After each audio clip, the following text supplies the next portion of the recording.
thank everybody again. This is the seventh in our series of 7 webinars that we put on for the last month and a half. We appreciate your time. Today we have a special guest. We're doing an ethics presentation from the director on the board of registration. He's the executive director. He's been doing this for a couple of years. I don't know if in your travels you've run across John kind of on the circuit. So ever since they implemented the ethics policy into the engineering and surveying registration, John's been kind of a busy guy. I ran into him twice in 2019, kind of once at the Ohio Technical Engineering Conference in Columbus. Second time I ran into him at a Municipal Engineering Association meeting in Northeast Ohio. And both times I got to say I was impressed. He is an advocate for helping you. He's not it's not a punishment type system that they're working on.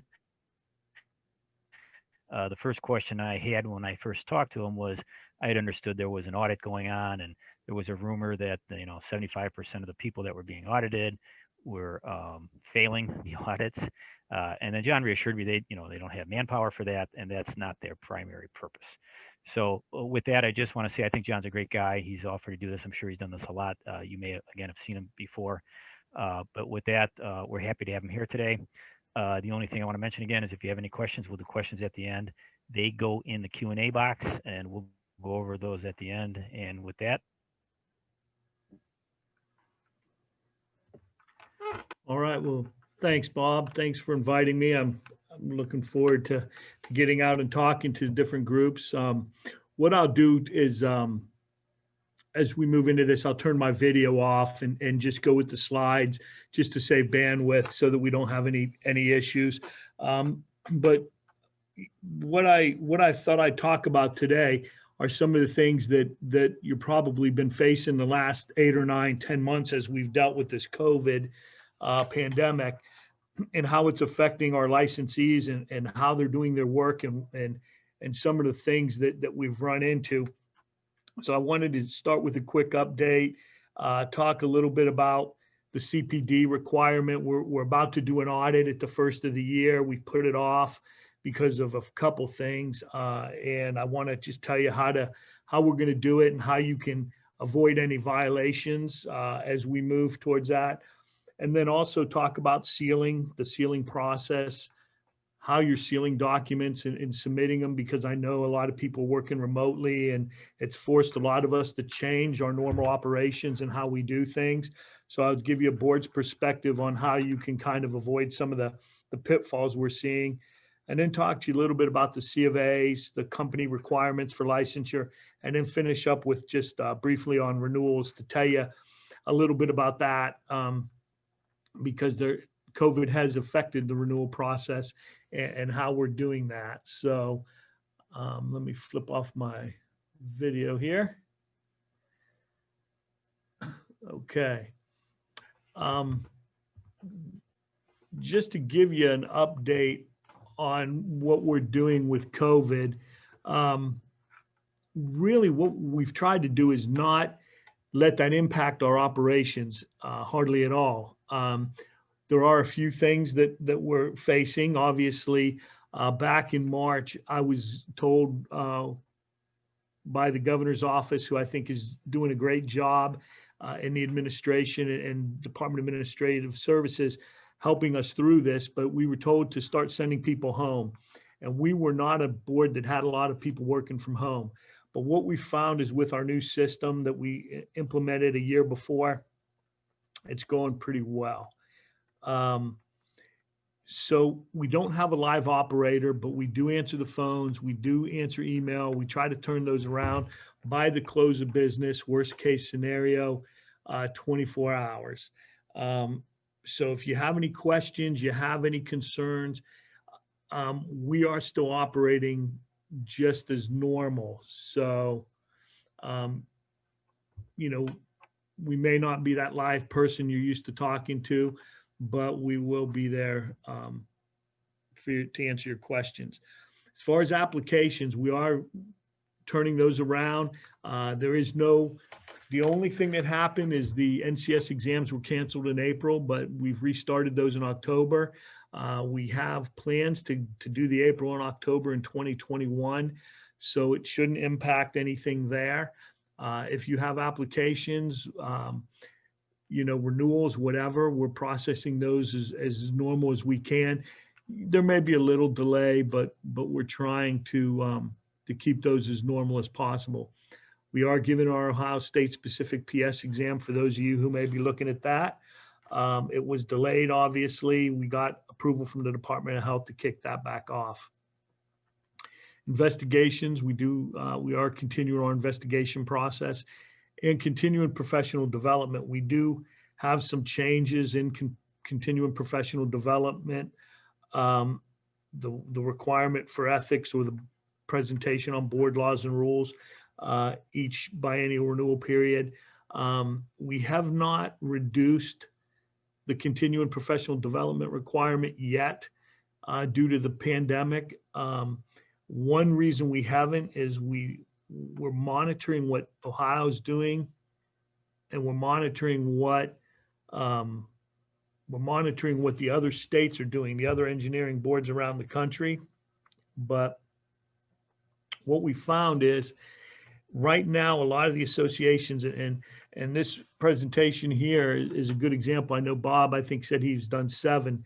And what we're finding is right now our licensees and our associations are able to get that information out and make presentations and programs available to people. So that's great.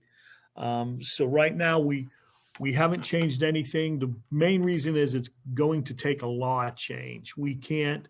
I don't have the authority as the director, and our board doesn't have the authority to just say no CPD or only half. We have to actually do a law change. So we're looking at that, and depending what happens in the next month or so, we'll have some guidance on that. Wanted to talk to you a little bit about continuing professional development. We are going to do an audit coming up here at the first of the year. So I just wanted to kind of go over some of the things to keep in mind, particularly during this pandemic. I know people have had a ton of questions about continuing ed. Right now, you can see Ohio Revised Code 4733.151 requires that our licensees do 30 hours of continuing ed, and it doesn't just have to be technical topics. It can be ethical, managerial, as long as those topics are relevant to the practice of engineering or surveying, you are able to complete those programs. We don't have a whole lot of problem with people picking wrong courses. I can tell you, we've been doing this since 2006. The only little change is, of course, that 2 hours must cover professional ethics or the board laws and rules. So right now, during this renewal period, we just completed the 2-year renewal period on January 1st of 2020. So you'll have 30 hours to do in 2020 and 2021. As of right now, we're looking at that, though, to see if we need to modify that because of COVID. There's 2 parts to the requirement, CPD requirement. One, complete the 30 hours in technical, ethical, or managerial topics. We talked about that. So that's the main requirement. You do it in the preceding 2 years. So for instance, you did your 30 hours in 18-19 in order for us to license you and allow you to practice in 2021. But just as important, and I really, really stress this now in presentations, whether it's me or my staff or the board, is there's 2 really important requirements of the CPD law. Of course, everyone's familiar with the fact that you have to do the 30 hours. But just as important is paragraph F, where you have to maintain those records to show completion. We, unfortunately, as good as I think my investigative team is, we can't tell if someone's lying to us all the time, if their dog really ate their certificates or, whatever. It's amazing. I've lived in Ohio a long time, and I obviously live here now. And whenever we do a continuing professional development audit, we get a lot of information about floods and fires that have occurred in Ohio. And sometimes I think we're living in California when we do an audit, because I personally don't recall any major floods or fires, but it always seems to happen right around CPD auditing time. So, but we really, without the documentation, we have to treat it as if it wasn't done. Now, we will work with you, and people, we understand people work around the world now. Engineering is truly an international profession. A lot of our licensees travel the world. If you need more time to get your records together, or let's say you retired and you left your records in your former employer's computer, and you don't have access immediately to it, ask for an extension. Give me a call. Give me or Lisa a call or an email, and we will grant that extension. We've been able to do it many, many times, where we give the person a little extension and they're able to recreate what they've done. So the good news is the people who are trying to do it the right way are doing it the right way. The ones we have problems with are the folks who are actually trying to skirt the law. This is just a reminder, starting in January of 18. So 18 and 19 was the first biennial period that it was due. 2 of the 30 hours must be in professional ethics or laws and rules. So if you hear me talk, or a board member, if it's generally about the board's laws and rules, or ethics, or our code of ethics, it's going to count for that 2-hour requirement. We did not, a lot of people think we implemented this as a board. We really did not. It came from the associations. However, when we heard their proposal to do this and put it in the law, we thought it was really good, because we do think the exposure to the laws and rules and professional ethics, we do think it's helped. I mean, some of the really insignificant violations that we used to deal with because people weren't aware of the laws and rules, we are noticing that those are decreasing. So we do think, having this in place is going to help when people, because when we implemented CPD in 2006, shortly after that, we decided to implement more of a proactive enforcement program where we educate more than discipline. And we noticed with the associations and our board and our staff going out and speaking to various groups, whether it's in a movie theater full of, aeronautical engineers, to a bar down in Southern Ohio with 25 surveyors. When we got the word out and used CPD as an opportunity to make people aware of the laws and rules, we saw a lot of the little things go away, So we do think this requirement will help and take it a little bit further. And again, anything on professional ethics, the board's code of ethics, or any course on our board's laws and rules would meet the requirement. There's 2 parts to our registration act that meet that requirement. There's the Ohio Revised Code 4733. That contains the laws that have been passed by the legislature. For instance, that's what that created us and put us into existence, was that piece of legislation back in 1933. But in addition to that, we also have rules that have been passed by various agencies, including ours, and they kind of implement or kind of complement the law. We can't do anything in the rules that we don't have statutory authority to do, but we do have rules in place that talk about what you can and can't do as a professional engineer. And the main one of those is our code of ethics. Is actually not in the law.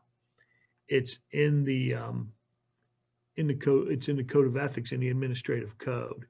So you can find it in 37, 33, 35. I always tell people, maybe at the end of the renewal period, just take a look at our laws and rules. You can get them on our website, download them. They're not real hard to go through. You can get through them pretty quickly. But also, if you have questions about what you can and cannot do as a professional engineer or professional surveyor, I always direct people to the code of ethics, because I think that is, that's probably the first place to look. And I'm not saying it has everything, but it does have a lot of information. We base it on a national model law. We try to do everything in Ohio based on the model law. We don't want anything in Ohio that stands out, that keeps you from getting licensed in another state. And our code of ethics and our CPD are both follow the model law pretty consistently.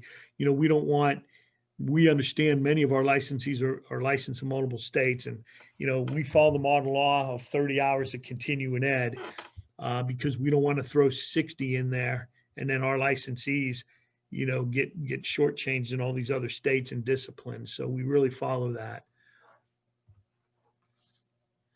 Responding to an audit, really, if there's one thing I can stress to you, if you're part of an audit, is don't get too worried about it. It really is not an overwhelming process. When we send an audit request, we're really looking for two things. We're looking for a log that's required by law. It just tells, you know, us where you took the CPD, who was the presenter, how many hours you earned, and then a certificate of completion or other evidence verifying attendance. For instance, if, you know, today, if there's a certificate of completion, sometimes if you walk in, they have a sign-in log. And even in some cases, I know a lot of companies do lunch and learns, they put a video up. If the supervisor or an HR person wants to just type something up saying, hey, Joe Smith attended this lunch and learn for an hour, here's the topic, here's the date, here's how many hours it was, we're good, as long as there's something that verifies the attendance and completion. Here's an example of what we have on our website. It's up to you whether you want to use our log or create your own. Very, very simple. It's just the date, the sponsor, location, activity, instructor, and hours. And that's required. And then you just sign and date it. You submit one for each year.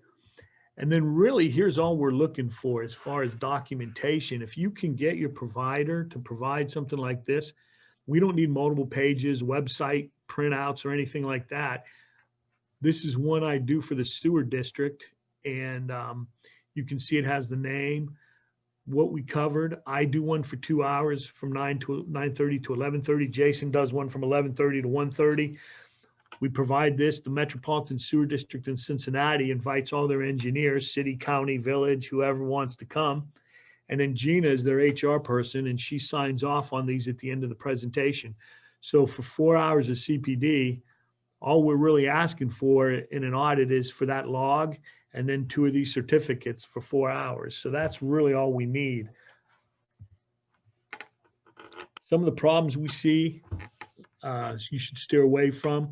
Obviously, like I said, the really good part about CPD is the people who are trying to do it the right way are doing it. I'll talk about it in a minute, but we don't turn people down very often. In fact, I can't think of the last time. But people falsify it. They think we're going to go away if they don't answer our audit. They fail to maintain the records. Remember, it's just as important to maintain the records as it is to do the CPD. Failing to respond to the audit or ignoring us, thinking we'll go away, unacceptable documentation, unacceptable logs. People try to, when they panic and they think they're not going to get audited, they risk it and they try to put down hobbies or other activities related to full-time employment. We had one individual who had to meet with EPA on a project he was trying to get. And one of the requirements of the project was they wanted all the bidders to come in and talk to him about it. And he went in and talked, and I think it lasted 3 hours, he said, and he wasn't real happy it took that long. So he wanted to use it as continuing ed. And I told him he couldn't do it because that was part of his job. It wasn't really a learning or educational opportunity. And then not completing the required number of hours. You know, we've had people try to claim 30 hours in one day. We've had a lot of crazy stuff. People just submit 10, and I think they think we'll forget about the other 20. You know, who knows, but just make sure you do the 30. Some of the things we don't accept if you're audited is just receipts from providers, hotel receipts, expense reports. You know, certificates should have at least the information I told you about. we just a printout of a program or agenda or a screenshot of a website, that sort of stuff. There's no way for us to verify. We need to have something that said this individual was there and was in attendance. Now, one thing with COVID that has come up, because obviously our face-to-face opportunities are, I won't even say diminished. I think they're gone. I haven't seen anyone since probably February. So we do allow online and distance learning, but the only thing we do limit is correspondence. And I wanted to kind of cover that, even if you've heard this before, just to make sure we're all on the same page. We limit correspondence to 3 hours per year, 6 over the biennium. And what correspondence is it's really working on something, whether it's online, it could be by fax, it could be a book, it could be an article, textbook, whatever. It can be print, electronic. It's where you're working at your own pace, where you're reading something. You might have to do a short quiz, but you're working at your own pace. There's no instructor. It's not timed. I know I do one every year for ethics in the state. It's an hour mandated, and I go online and I do the presentation and I have to answer questions, but that video lasts 1 hour and I can't walk away from it. I have to watch it. That is not correspondence. That's more distance learning or online learning. The big key for correspondence is where it's self-paced, where no one's tracking you and you can fast forward through things, or you can read something in 15 minutes. That's correspondence. Online and distance learning, there is no limit. Good example is today. We consider this distance or online learning. You can do all of your continuing education for the biennium in this format. I know Bob said he has seven presentations. That's great. You could do all 7 of those. Assuming they're an hour or 2, you're not limited.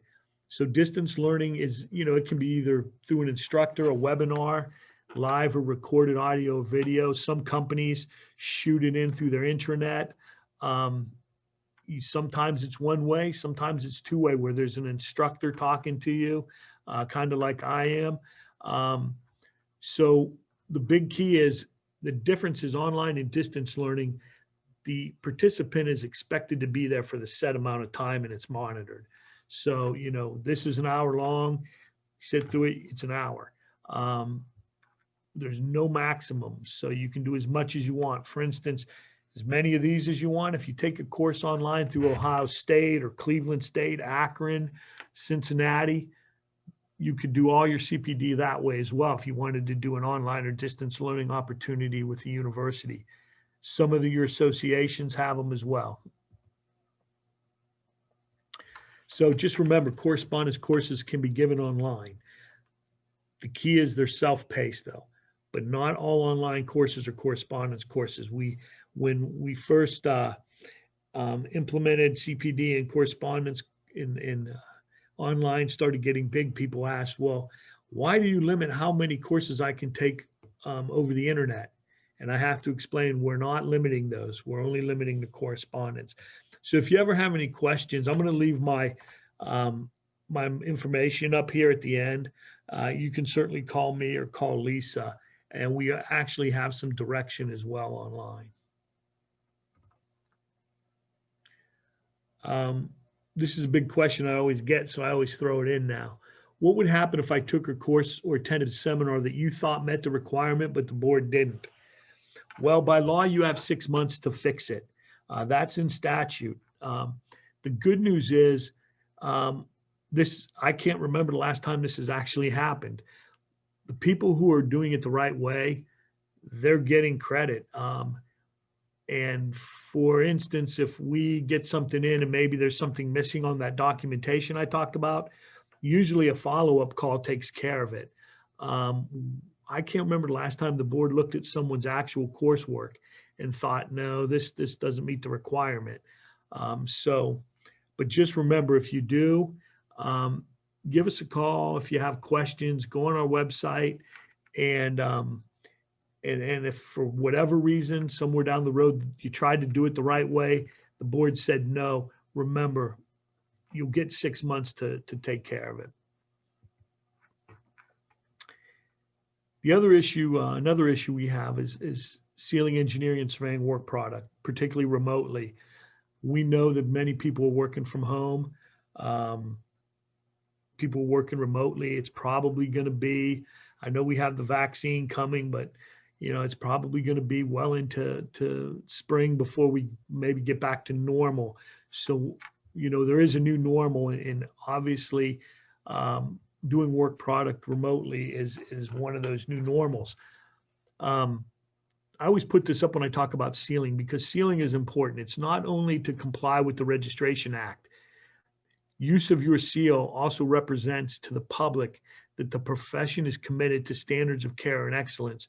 So when I first started here years ago, when I came from the prosecutor's office, it always surprised me, very much like the medical professions, how that seal and the reputation of engineers and surveyors, how the public viewed them, and how the use of that seal and what that seal represents.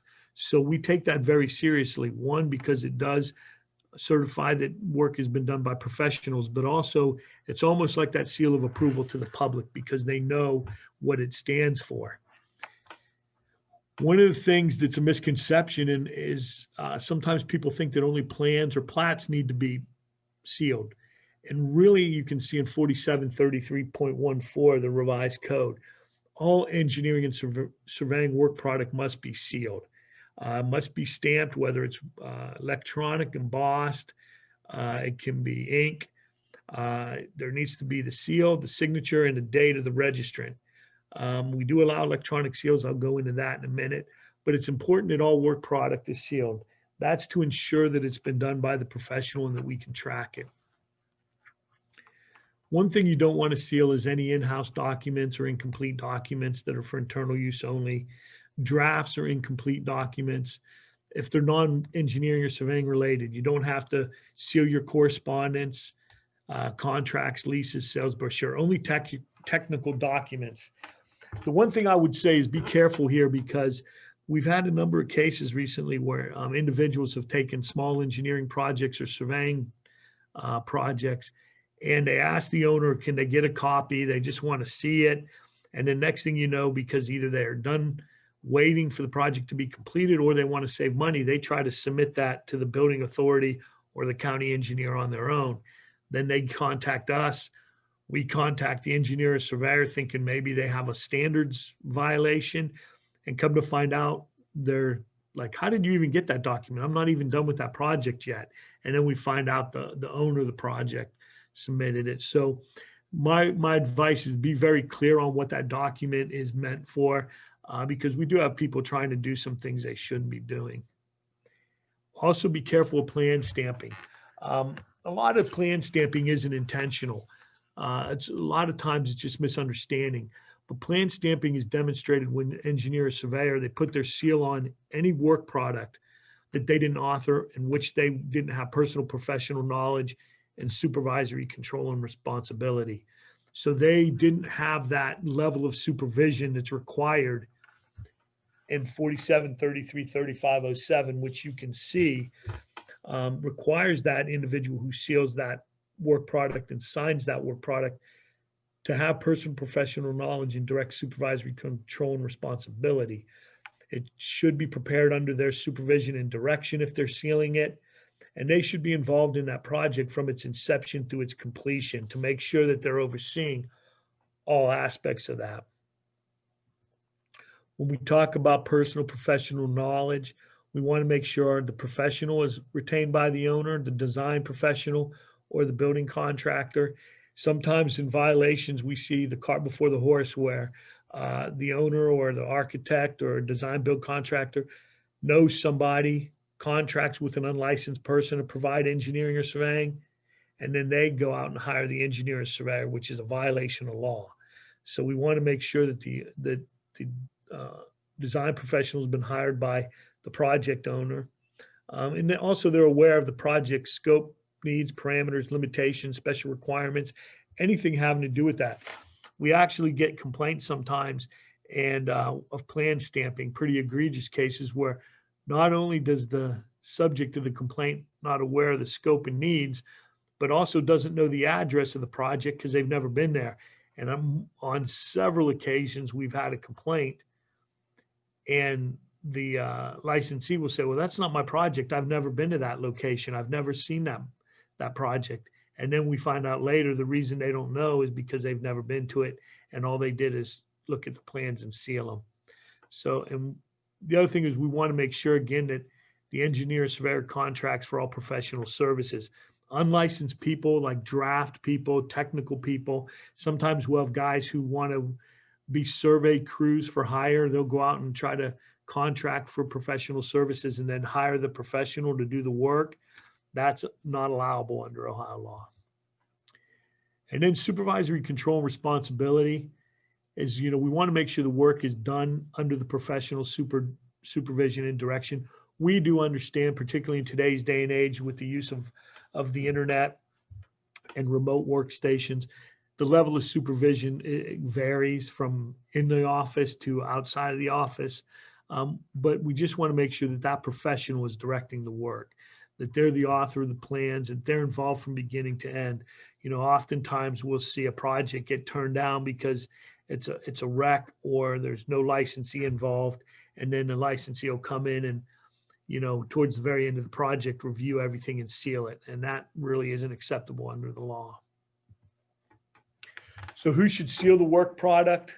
It should be the person who made the largest contribution, the person who's responsible for that work. So it should be the individual who directs and closely supervises junior staff. The individual who signs and seals it, we don't expect them to do everything, but either they're the one most, provided the largest contribution, or they've supervised everyone involved. They're the one that has the responsibility and will take on the responsibility for that project.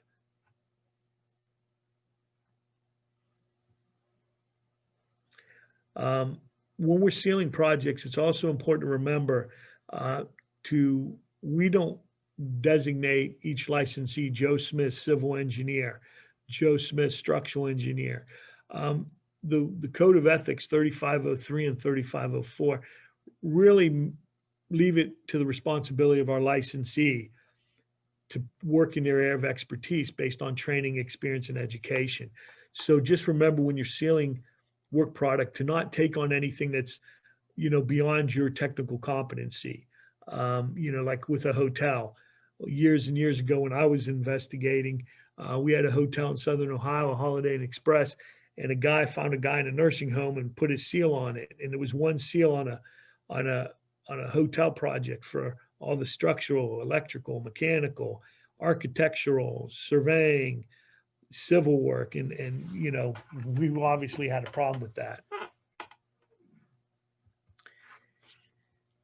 It's also very important, like I said earlier, just make sure you document, clearly mark what it is you're doing. You don't want to have someone, I think, the public isn't always aware sometimes, and they'll take these various work products and try to get them submitted. So one thing you can do is you do not have to seal work product before it's complete. When you put that signature and seal on it, that means it's complete. You can put draft, preliminary for review only, for discussion, whatever. Just make it clear. And then once it's completed, that's when you will affix your signature and seal and date to it, which basically certifies it as complete. It's also important to remember to safeguard your seal. By affixing your seal to the document, you are attesting to its accuracy and completeness. We do allow computer-generated seals and electronic seals. They just have to have an electronic authentication system or process. It's very important to safeguard your seal as much as you can. We've had situations where, and we know it's going to happen, people reproduce seals that they've seen on other documents. With today's technology, it's very easy. We've actually had people steal embossing seals out of other people's desks. So, I can't stress enough to, be aware of that seal.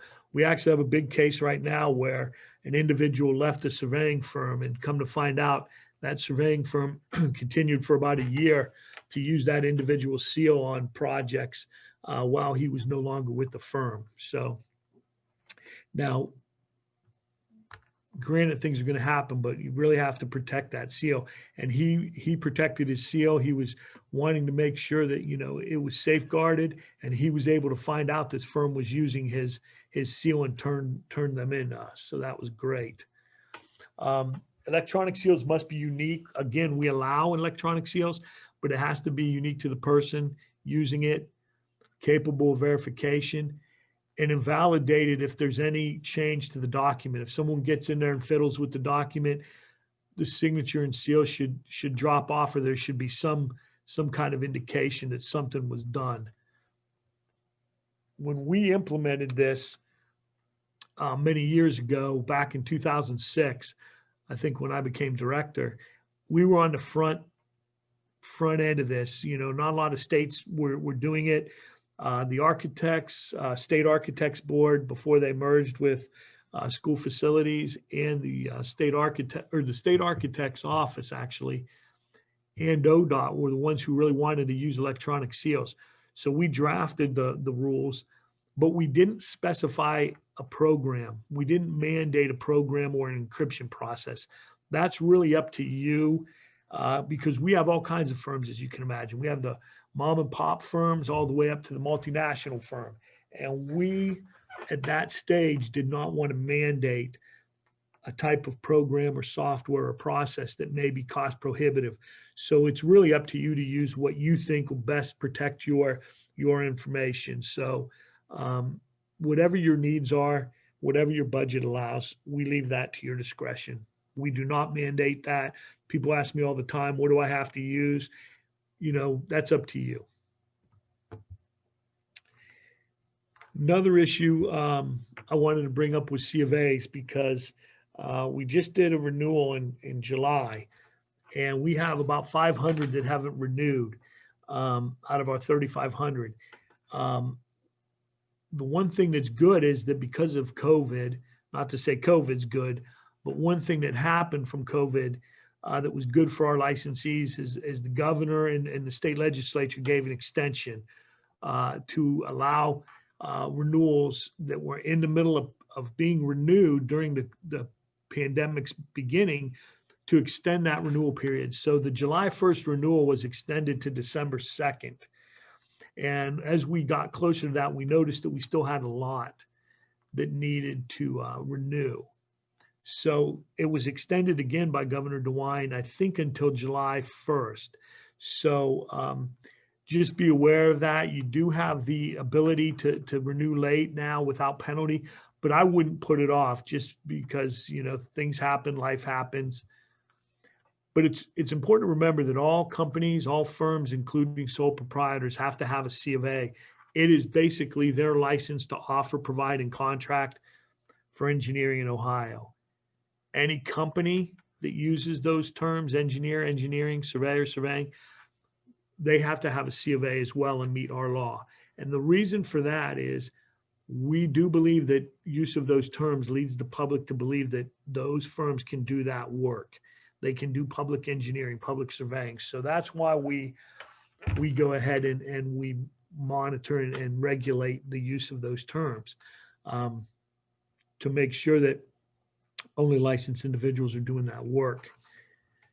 When you have a C of A, each company must designate an individual. It's either partner, manager, whatever the business form is, would dictate whether it's a manager, member, officer. But you designate someone who's in responsible charge of engineering and or surveying activities and decisions for the firm. That's so that we have a go-to person, that we know that, you know, there's someone out there who's overseeing the engineering and surveying, and that the work is being done by professionals. Kind of ensures the safety of the public that way. They're in responsible charge, either directly or indirectly, for the activities and decisions for the firm. So that person is designated as the person in responsible charge of those activities and decisions. And more importantly, they're a full-time employee. They either have to work 30 hours a week, which we kind of look at as the industry, insurance industry standard, or substantially all the hours the firm's working. And the reason we put that in there is during times when the economy's down, we did not want to mandate that you had to have a full-time engineer on staff 30 hours a week, and then the firm has only 10 hours of engineering a week. So the firm is only open for, 10, 15 hours per week. We didn't want to have to say, okay, well, you can't have a C of A and you can't do work any longer. So we understand that there's going to be situations where there'll be some need to drop those hours.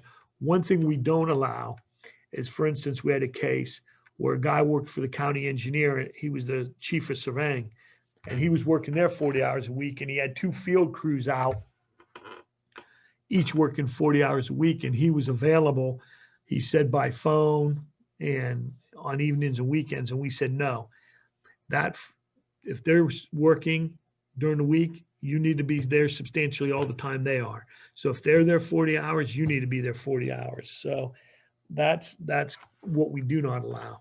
And again, it's public protection. That person has to be full-time. They can't be part-time. They can't be a 1099 employee. Again, it's because we want to have that level of supervision. We want to make sure that they're overseeing what's going on. We do audit records.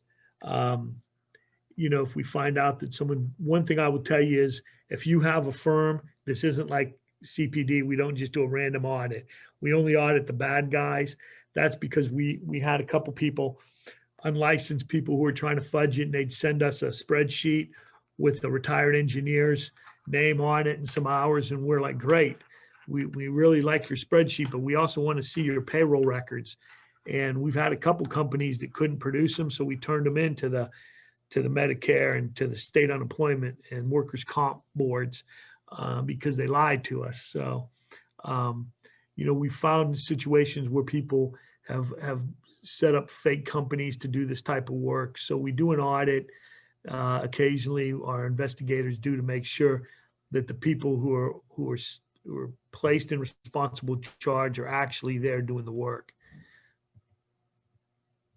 Why do we require the C of A? A lot of people think it's for the money. I can tell you it's not. We have the lowest fees in the country. I think it's $50 to have a C of A.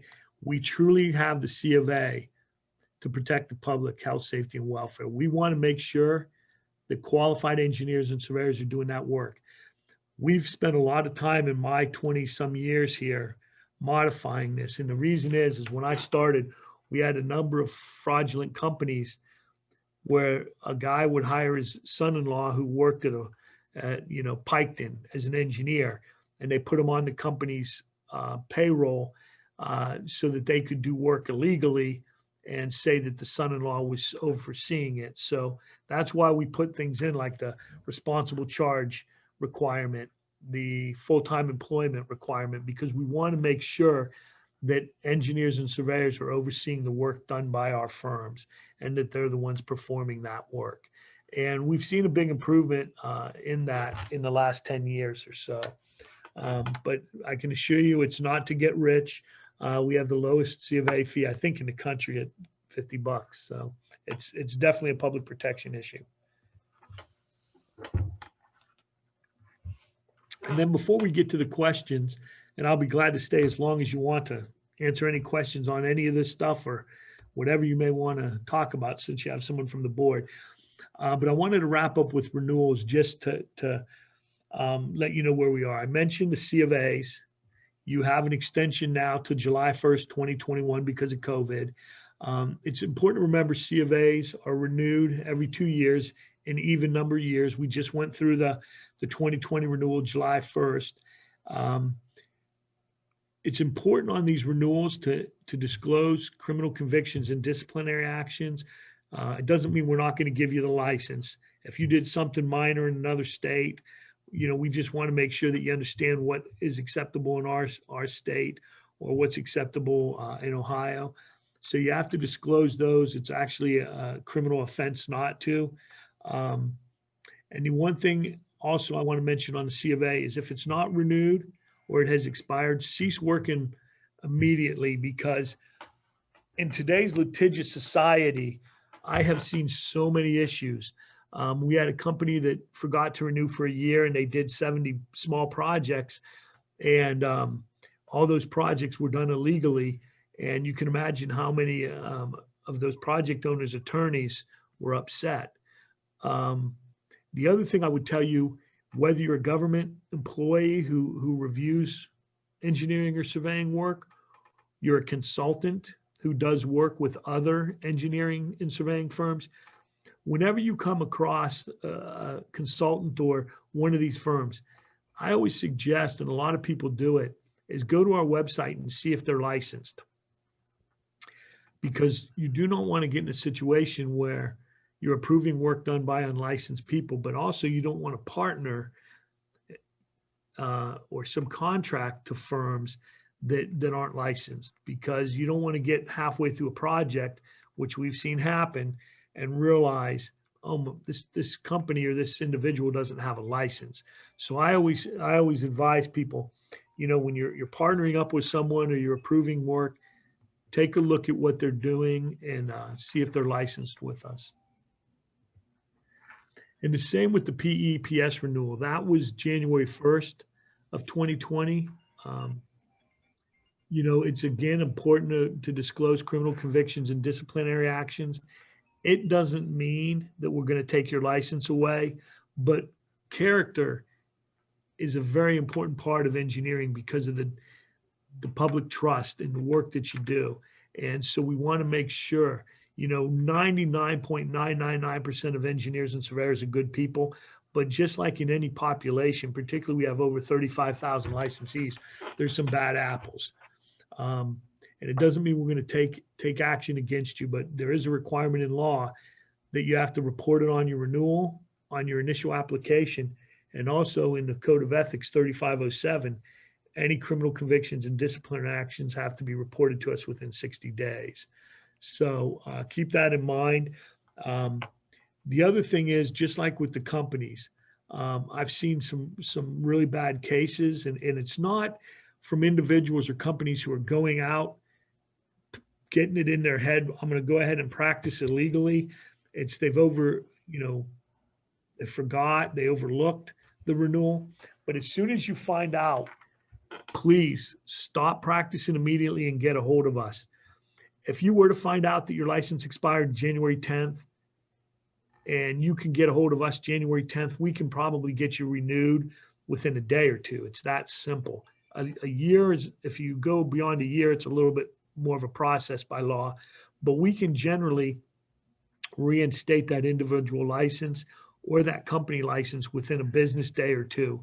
And that way you don't find yourself in a situation, like I said, where, you get upset project owners or whatever looking to hunt you down because you weren't licensed. So, and if you have questions about any of this, we do have it on our website, and feel free to give us a call. Even during this pandemic, if you call our front desk, Darcy will get your message to whoever it is in the office that needs to get you the information. So here's my contact information. If you need to get a hold of me, if it's probably the best way would be by email at john.greenhalge. You can also call. Darcy will get that to me. But don't hesitate. We're there to help you.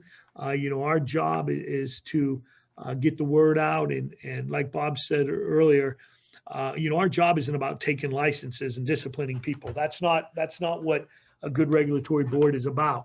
Our job is to get people licensed, to help people through the process and make people aware of our Registration Act. So, don't feel like you're going to be bothering us. Give us a call. Give us an email if you need some help. So with that, be glad to answer any questions you have. I know I saw a few popping up here and there. All right, John, thank you. As everybody heard, I think that John is correct that it's not a big stick he's chasing here. So if he can help, he's there to help you. I do want to address real quick on the provider side, for instance, as when we provide CPD certificates, we are obligated to maintain our records as well. And so if you ever have an issue where you can't find anything that you kind of can contact us and you give us some sort of hints as to where we might find it. But we're obligated to keep our records as complete as possible as well, so we can support those CPDs. Secondly, we use sort of the AIA guidelines in terms of 50 minutes per hour. 50 minutes per hour is something that seems to work for everybody. And then you have this open-ended question and answer. And I know some of these, some of our webinars have gone past an hour.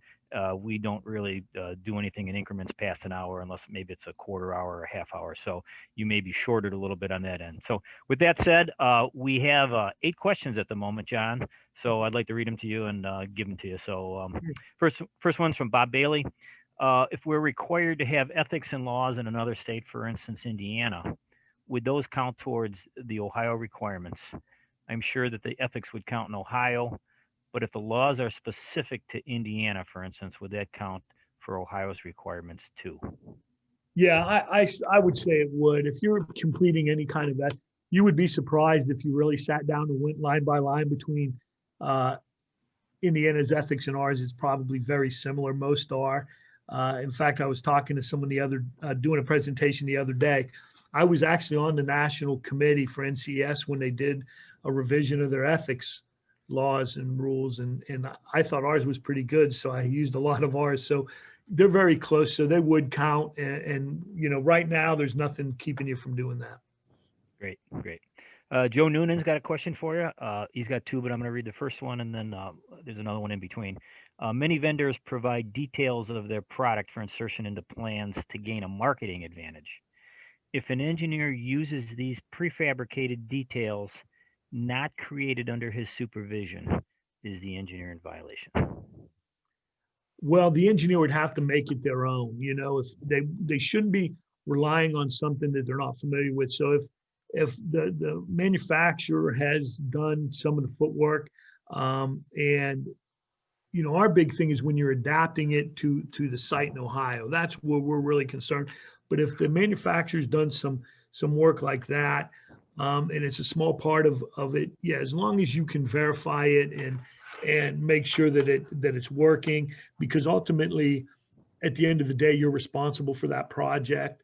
So if they provide you some help, I know like in truss, with trusses, they have people who do the design work there, and then the Ohio engineer is required to adapt that to the site in Ohio. You're fine. Just make sure that you're aware that of what's going on, and then make sure that it's actually fits to what you're doing in Ohio. Okay, great.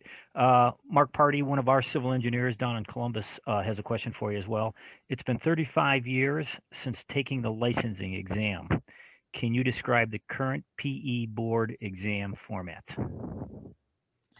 Can I describe the format? Wow. Well, it's not a board exam, it's a national exam, and it's all computer-based. They're actually moving the last 2 or 3 to computer, I think, very soon. Basically, the first exam, the fundamentals, is based on what you've learned in school. We always tell people, take it immediately. The further you are from school, the harder it becomes, because you're moving into your profession, you're becoming more specialized, and no one wants to start answering physics questions when they haven't taken a physics class in 5 years. So the fundamentals is more based on school. The principles and practice exams now in 35 years, where the difference is they're more discipline specific now. They're all computer based, or soon going to be computer based. They're multiple choice questions, no more written narratives. And the PE exam is is designed for what someone is expected to know after 4 years of practicing that profession. So it'll be it's practice related. It's specific to your discipline. There is a little overlap and incidental, but primarily it's focused to you being a professional and having worked in that profession for 4 years. Now, I will tell you, I think there's 20 different types of exams. You can find specifically what is on each exam at the NCEES website, which is ncees.org. They actually have a test blueprint. And so if you're going to take the civil structural or the civil environmental, it'll tell you specifically what percentage of the exam is on a certain type of question. So, but that last exam is all practice related. Okay, great. Joe Noonan, back to his second question. If a product manufacturer's specifications are used for a product, who is responsible for the success when the manufacturer's warranty is contingent on proper installation? So let me make sure I understand that. If a manufacturer's specifications are used for a product, who is responsible for the success? I'm sorry, I had the wrong. Well, one, I'm not an attorney. That is probably a legal question. You know, you probably want to talk to particularly when you get into product. I will tell you that, you know, from our perspective and where our jurisdiction ends is, you know, if the engineer used that information as part of their plans in their work product that they sealed, you know, we would expect that the engineer, you know, did all their homework and made sure that everything was working and everything was compatible with the project that they're responsible for. As far as the other stuff, it's probably more of a legal question, and I don't want to lead you in the wrong direction there. Good answer. All right. Rick Rugsiger, he's got a question on excess hours.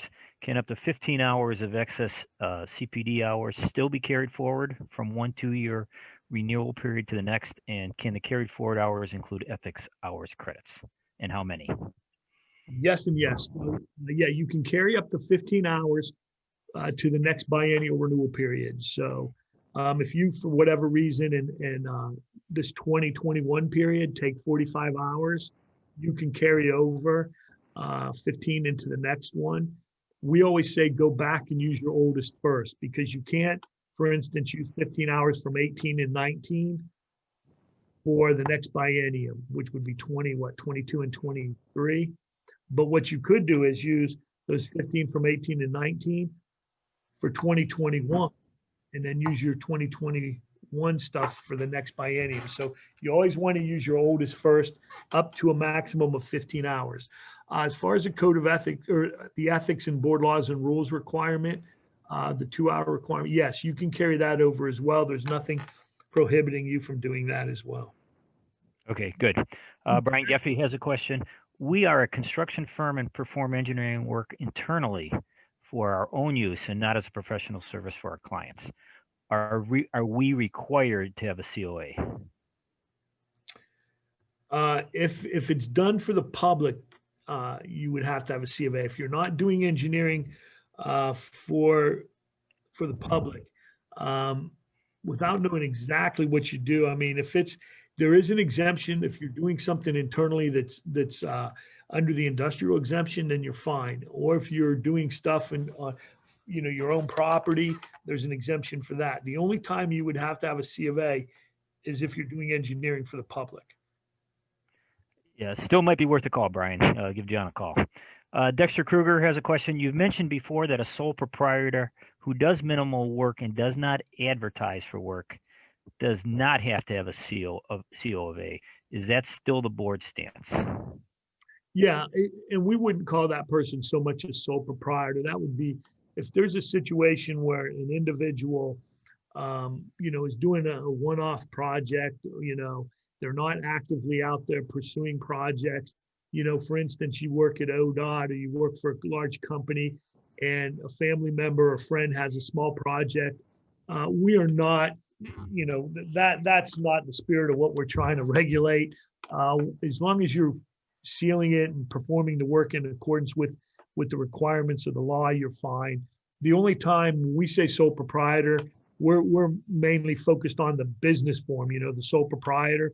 And why we changed that years ago was because we found out there was a change in law or something. Our attorney said that sole proprietors pretty much could do what all these other business forms could do. So there's not a whole lot of people out there working as sole proprietors because of liability. Usually they do the LLC, but the sole proprietors we're talking about are the ones who are actively out pursuing work, have employees. If it's a one-off project and you're not out there, you know, pursuing projects, then no, we're not we're not looking at you to get a C of A there. Perfect. Okay. And then Herbert Bill has a question. What's the look back on an audit? I guess in terms of time, or I guess open question. No, just kidding. The furthest by law we're going to go back is most we can go back is 5 years. So we're not. We tell everyone keep your records for 5 years. We won't go back beyond that. Okay. And last question for you, John. Michael McCarthy has a question. For folks with licenses in multiple states, can you confirm the NCEES CPD tracking and logging system is the most efficient way for the Ohio Board to receive and acknowledge education requirements? It most definitely is for those of us logging. You know, I don't know if I can go that far. I can tell you that NCS does a great job. Where they're our partner. They partner with all of our boards, and they do a wonderful job.